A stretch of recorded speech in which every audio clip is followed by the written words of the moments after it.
Hey guys, look at that mountain here in Kawaguchiko.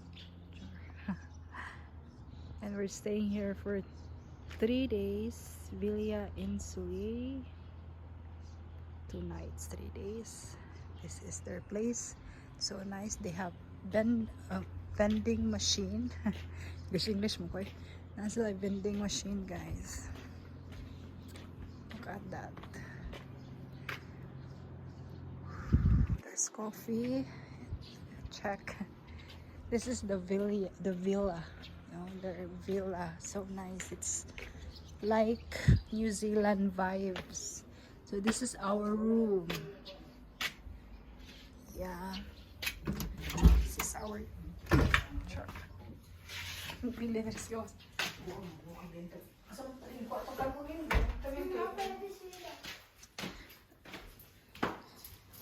Uni ang sala. Ano ay kapihanan sa gawas. No. The dining area. Naatin siya CR sa ubos.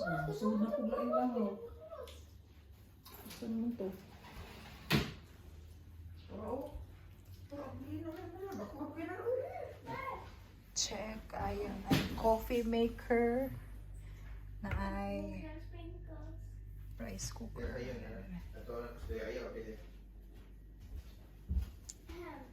Kompleto. Ay fridge. Don't make a mess on the floor, man. This is Daddy's. Ako sereme. Don't make a mess. I'm not making it. Sila yung TV. So nilang TV. Yesterday. Saka sa kuma.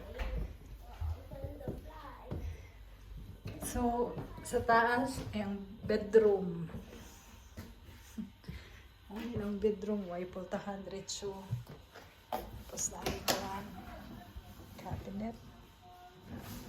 Oh. Let's guess that.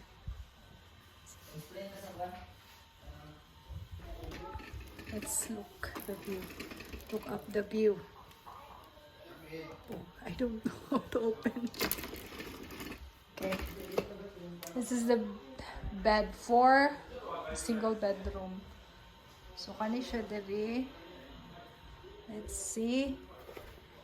Oh, nasa light terrace diri sa taas.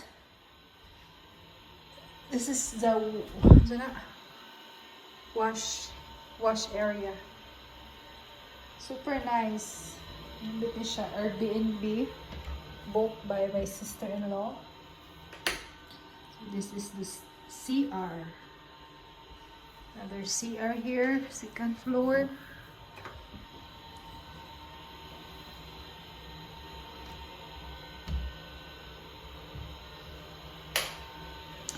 This is the bathtub. Simula yung kaliguanan. Shower. And there, the view. So, naman kinadari ba, maligo ka bathtub na. Dito yung mong view. May bukid. Ay hayanan. Perfect. So, kanilang siyang apart mo karaan siya gamay, but I think limpyo rin jud guys na nindot kayo ang pila nila. Let's go down. Go back downstairs. Hindi natin ang tamuyok.